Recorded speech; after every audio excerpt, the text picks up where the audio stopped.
ญาติโยมท่านพุทธบริษัทตั้งหลาย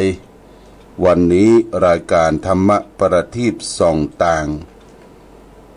ก็ได้มาพบปะกับพ่อแม่พี่น้องศรัทธาสาธุชนญาติโยมแห่งครั้งหนึ่งวันนี้เป็นวันศุกร์ที่18เดือนกันยายนพุทธศักราช2563ซึ่งตรงกับเดือนอ้ายนะญาติโยมนะเดือนเกียงเหนือเดือน11ใต้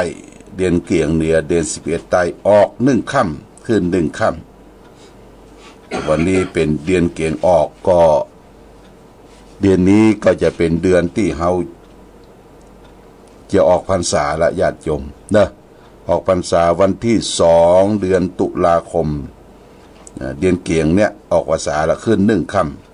ำเดือน12เฮาก็ผ่านพ้นไป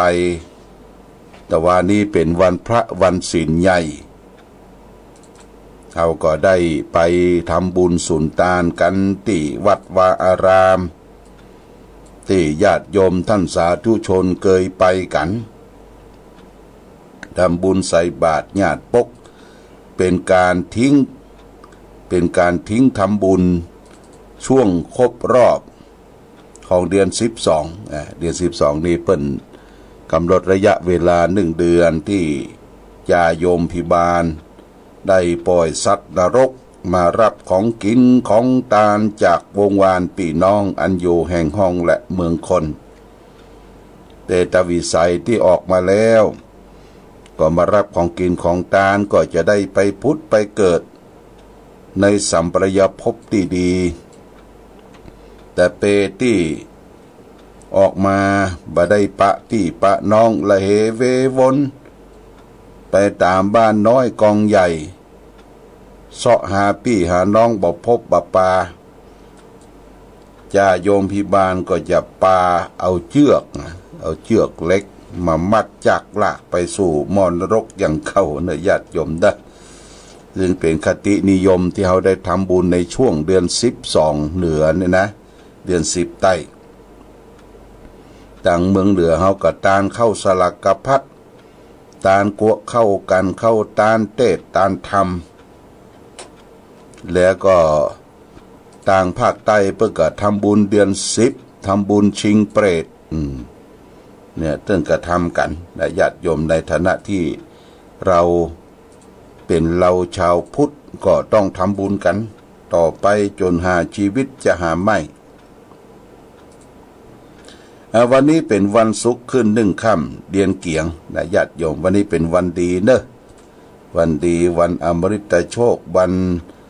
ทาดิถีวันราชาโชคชัยโชคแล้วก็วันล่มหลวงด้วยวันนี้เหมาะแก่การทำมงคลต่างๆตามปกติพื้นเมืองของวัดธาตุคำล้านนาเดือนกันยานี้มีวันเสียอยู่2วันคือเสียติดกับจันทร์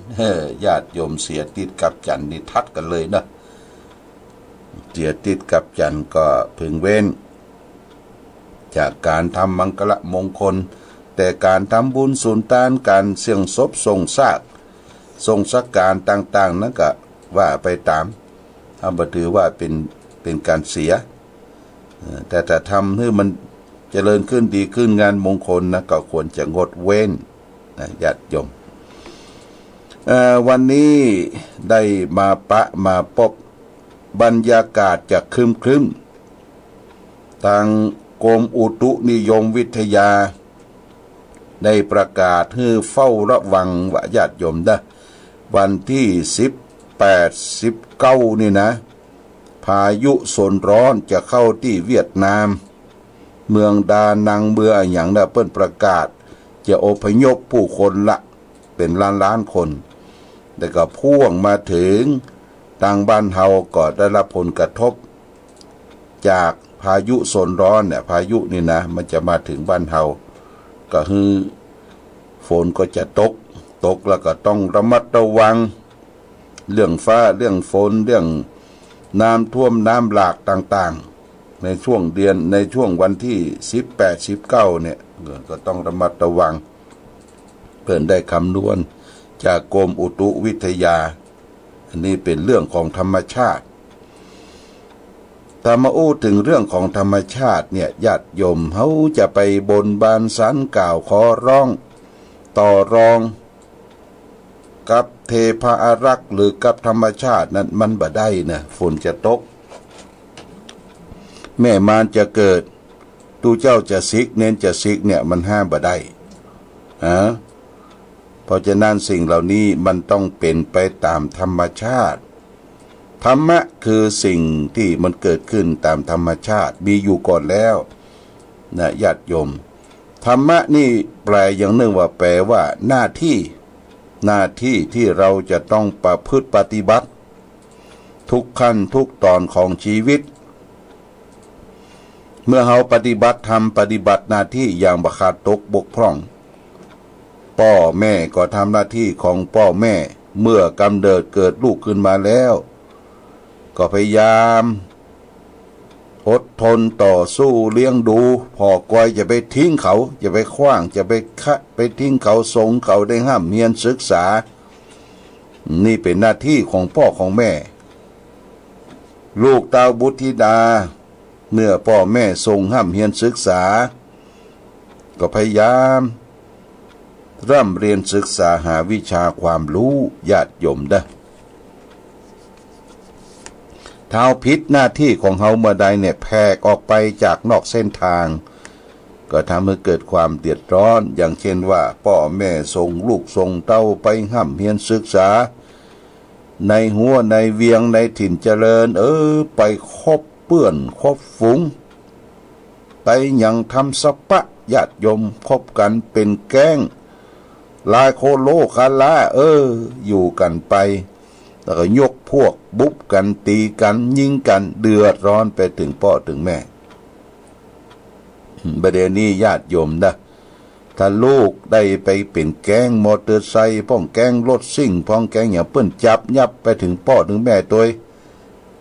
จะต้องปรับไปถึงพ่อถึงแม่ตัวถ้าจับยับได้สร้างความเดือดร้อนให้แก่คนที่เปิ้นอยู่อย่างเป็นสุขปกติสุขเนี่ยญาติโยมตกดึกดื่นขั้นคืนเอารถมาแข่งขันเอาต่อเปลี่ยนใหม่เอาไส้ต่อออกคือมันดังคือมันวิ่งเสียงดังรบกวนประสาทของคนอื่นเขาเปิ้นจับในว่ายึดรถตัวยึดรถแล้วก็ถามหาพ่อหาแม่ว่ายังบ่อบรมกำเนิดเกิดลูกเต้ายังบ่อบรมสั่งสอนปล่อยทิ้งปล่อยขว้างนี่คือเขาผิดหน้าที่ละนะผิดหน้าที่ของพ่อของแม่แล้วก็ผิดหน้าที่ของลูกของเต้าที่ได้ทำไปผิดหลักธรรมคำสอนทีนี้ก็มีมาหน้าที่ของแต่ละท่านแต่ละคนพ่อค้าก็มีหน้าที่กรรมการค้าขายลูกค้าคือคนไปซื้อใครซื้อของซื้ออย่างต่างๆก็ต้องไปซื้อไปอย่างมาประทังครอบครัวและชีวิตข้าราชการทุกแผนกการตำรวจทหารก็ต้องมีหน้าที่ของไผของมันพระเจ้าประสงค์อยู่วัดวาอารามก็ทำหน้าที่ของพระเจ้าประสงค์พระเจ้าประสงค์นี้เปิ้นแบ่งการปกครองตามหน้าที่ญาติโยมนะถ้าอยู่วัดประกอบเรื่องเรียกว่าเจ้าอาวาสก็อยู่พระเนนอยู่ถ้อยคำเจ้าอาวาสก็ต้องอบรมพร่ำสอนสอดส่องดูแลความเป็นอยู่ของพระของเนนนี่เป็นหน้าที่ของเจ้าอาวาสที่จะต้องทำหน้าที่สอดส่องดูแลจากเจ้าอาวาสการปกครองก็เป็นหน้าที่ของเจ้าคณะตำบลเจ้าคณะตำบลก็ดูแลในเขตปกครองของตนว่าในตำบลมีแก่วัดมีกี่วัดที่จะต้องดูแลการปกครองความเป็นอยู่ของพระของเนนจากเจ้าคณะตำบลและหน้าที่ของเจ้าคณะอำเภอที่จะต้องดูแลพ พระสงฆ์วัดวาอารามในเขตอำเภอของตนนอกนั้นก็จะมีรองอำเภอมีเลขาถ้าอำเภอใหญ่ก็มีรอง2 ตน3 ตนแล้วก็ถ้าอำเภอเล็กก็มีรอง1 ตนอำเภอน้อยที่สุดก็มามีรองปกครองด้วยตนเองจากอำเภอแล้วขึ้นไปเป็นจังหวัดการปกครองก็มีเจ้าคณะจังหวัดมีรองจังหวัดเป็นแผนกญาติโยมแผนกการปกครองแผนกการศึกษาและแผนกสาธารณูปการคือการก่อสร้างต่างๆเนี่ยเปิ้นจะแบ่งกันเป็นแผนกการปกครองของสงฆ์จากจังหวัดก็เป็นระดับภาคเจ้าคณะภาคอย่างจังใหม่เฮานี่เป็นภาค7นะญาติโยมเด้อภาค7มี3 จังหวัดเชียงใหม่ลำพูนแม่ฮ่องสอนอันนี้เป็นภาค7เจ้าคณะภาคอยู่ที่วัดประทุมคงคากรุงเทพพระมหานครรองภาค7ก็มี2 รูปมีโดยสุเทพรูป1ในกรุงเทพรูป1จากภาคเราเป็นโหนญาติโยมเด้อดูเจ้านะโหนเหนือเนี่ยก็มีการปกครองมีเจ้าคณะโหนมีเลขาโหนปกครองโหนเหนือนี่ก็ตั้งแต่นครสวรรค์ขึ้นมาภาคเหนือตอนบนเรียกว่าโหนเหนือแล้วก็มีโหนกลางโหนใต้โหนตะวันออกเนี่ยญาติโยมมี4 โหนจากโหนการปกครองของคณะสงฆ์ก็เป็นมหาเถรเรียกว่ามหาเถรสมาคมอันนี้พระผู้ใหญ่อยู่ในส่วนกลางเพื่อก็จะมีการประชุมกันออกตัวบทกฎหมายกฎมหาเถรสมาคมเพื่อปกครองสงฆ์คือดูแลอยู่ในโอวาทอยู่ในหน้าที่ของตนเองบัลลัมกายบัลลัมเส้นไปไหนญาติโยมการปกครองดูแลกันเป็นทอดนอกจากว่าจะได้รับมอบหมายอย่างเจ้าอาวาสเนี่ยเขาจะต้องรับมอบหมายจากเจ้าอาวาสว่าเนี่ยอย่างพ่องทำอย่างพ่องเนี่ยเป็นหน้าที่ที่เขาจะต้องประพฤติปฏิบัติญาติโยมหน้าที่ของเราชาวพุทธก็เช่นเดียวกันเราก็ต้องทำหน้าที่ของชาวพุทธหน้าที่ชาวพุทธนั่นก็คือประพฤติปฏิบัติเป็นคนดีญาติโยมเด้อเป็นคนดีเนี่ยศาสนาสอนให้เป็นคนดีบ่ใช่หน้าเลี่ยมลักตาลอกบ่ใช่ว่าเป็นคนปอกลอกเป็นคนกลิ้งกลมลักษณะคนดีเนี่ย1ดีทางกาย2ดีทางวาจา3ดีทางใจดีทางกายก็คือการมีศีลมีธรรมอย่างน้อยก็ศีล5เป็นอาจินประจำดีทางวาจาบ่เป็นคนอู้ปดมดเท็จหลอกลวงกลิ้งกรอกดีทางใจก็จิตใจเนี่ยบ่คิดโลภอยากได้ของไผบ่คิดพยาบาทเบียดบังจังไผและเห็นชอบไปตามทำนองคลองธรรมคือเห็นว่าทำดีได้ดีทำชั่วได้ชั่วถ้าเฮามีความดีประพฤติปฏิบัติทุกขั้นทุกตอนของชีวิตตามหน้าที่ปฏิบัติธรรมเนี่ยบ้านเฮาก็จะอยู่ร่มเย็นเป็นสุขวัดเฮาก็จะอยู่ร่มเย็นเป็นสุขพี่น้องชุมชนสาธุชนทั้งหลายก็จะอยู่ด้วยความร่มเย็นเป็นสุขถึงวันเนี่ยความดีมันมีน้อยมันจึงเกิดเหตุเพศภัยทั้งหลายทั้งปวงคนเฮาลู่นะญาติโยมลู่ตื้นญาติเอาของเปิ้นเนี่ยสำคัญนะถือเอาของเปิ้นมาเป็นของตนเป็นคดเป็นกงเป็นลักเล็กขโมยน้อยยิบโฉยของบุคคลอื่นไปล้ำเขตล้ำแดนแล้วก็ไปโลภละโมบของคนอื่นเขาแล้วไปพิษลูกพิษเมียและแถมอย่างหนึ่งญาติโยมเตือนไว้นะการส่งไลน์นี่ก็เหมือนกันเฮาไปละเมิดสิทธิส่วนบุคคลของคนอื่น เตี่ยเปิ้นทำอย่างเปิ้นอนุญาตอนุญาตในไปถ่ายแล้วไปส่งให้คนอื่นได้พอได้ก้อยเนี่ยผิดละเมิดสิทธิของคนอื่นเขานะตามระบบคอมพิวเตอร์ญาติโยมนะอันนี้เขาจะไปส่งไลน์ให้คนนั้นคนนี้ไปได้ไปถ่ายที่ไหนมาต้องระมัดระวังพินิจพิเคราะห์ให้ดีไม่ใช่เพื่อความสนุกสนานเพื่อการฟ้องร้องอย่างต่างๆเนี่ยมันเป็นหลักฐานญาติโยมเป็นหลักฐานอันนี้ต้องระมัดคืออยู่ไผอยู่มันปฏิบัติตามหน้าที่ของไผของมัน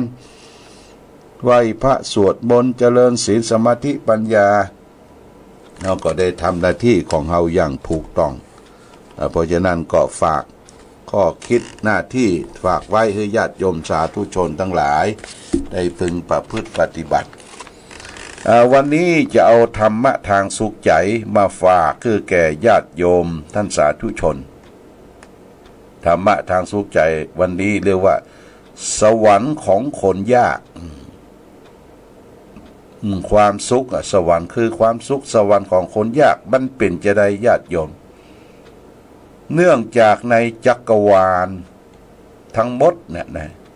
ท้องฟ้าดินฟ้าอากาศจักรวาลแห่งดวงใจของคนเฮาเนี่ยเต็มไปด้วยแม่น้ำแห่งความอยากความหวังและความทะเยอทะยานเมื่ออารมณ์เหล่านี้ไหลพุ่งเข้ามายังสิ่งใดสิ่งนั้นก็คือยอดปรารถนาของเขาและการได้สิ่งนั้นมาก็คือความสุขความอภิรมย์เนี่ยนั่นเองคือสวรรค์บนดินของเขาเนี่ยญาติโยมความอยากนี่ทั้งที่ว่า